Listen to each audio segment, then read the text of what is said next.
Hello there, it's Dr. E, and I know you all have plenty of things to do besides be sick, especially during the holidays, right?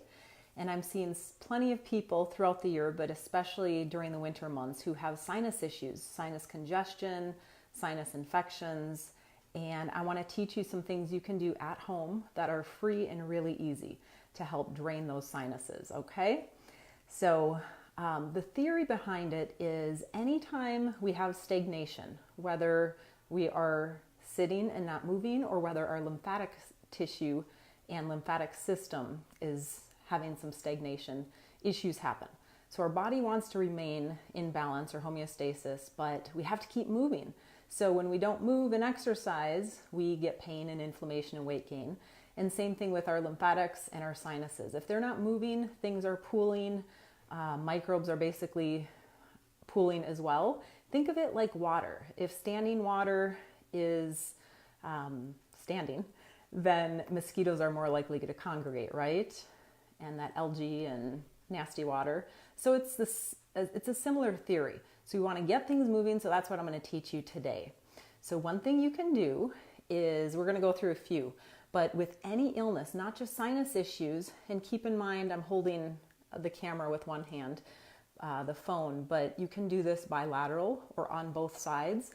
But you want to do all of these techniques with varying pressure. So I'm going to start really light and get deeper with each of these. I have clean hands. You could do either just dry clean hands or maybe even use some essential oil if you're wise in the ways of which ones would be good, or have a physician or somebody who can direct you for that.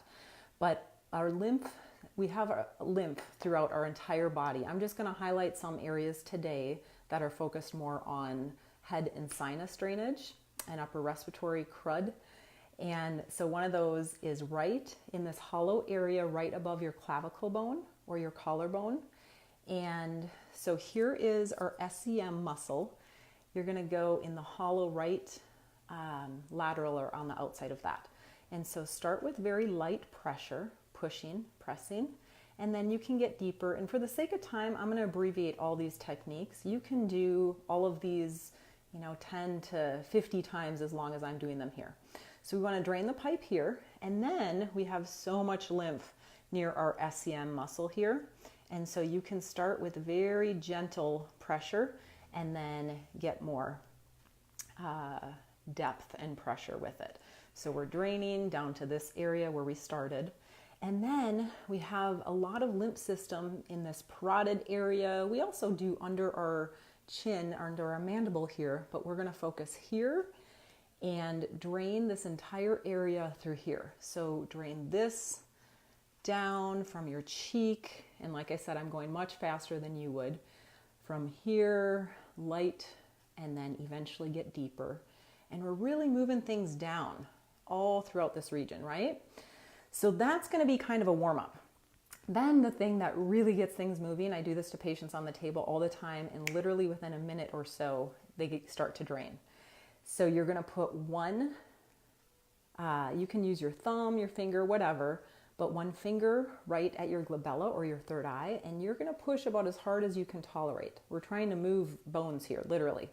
And then put your tongue up on the soft palate of your mouth. So tongue up on the roof of your mouth, you'll feel hard.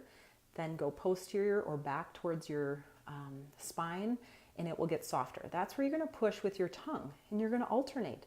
When I do it with patients, I push here, I have them push here, but you can do it at the same time yourself. So you're going to push here for 1 second, as hard as you can tolerate, and then up on your soft palate, 1 second, as hard as you can tolerate.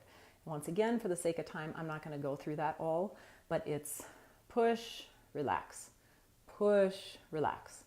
Soft palate, push with your tongue or your finger, relax. Go back and forth. You could do it 20 times, 2 minutes. It really doesn't matter. Things will start to drain. So that's a great one to get things moving. That's probably the most effective one that I see in practice. You can do that on the toilet, at stoplights. I do it with patients lying down. They'll say, yep, it's starting to drain. And then another one is just pushing in all of these areas. You can pinch, you can push all throughout here, but you're really trying to drain along that lymphatic pathway that I highlighted in the beginning, okay? And what may seem really simple, this pushing technique, you're literally shifting your sphenoid bone. And we have frontal sinuses, maxillary sinuses, and then also ethmoidal, sphenoidal sinuses. And it's literally shifting those and getting things to drain properly. So it's not just, that's alleviating some pressure and pushing on it. It's literally getting things moving. So those are some safe and effective techniques you can do at home that really work, especially for sinus drainage or sinus infection, congestion.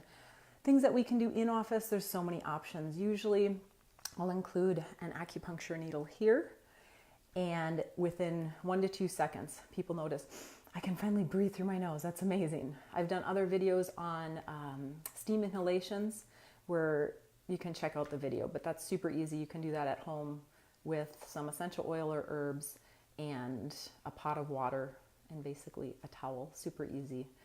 And there's lots of other things we can do. So if you have any questions, comment below or reach out for a free consult, but hopefully you can try these techniques and keep things moving and stay healthy.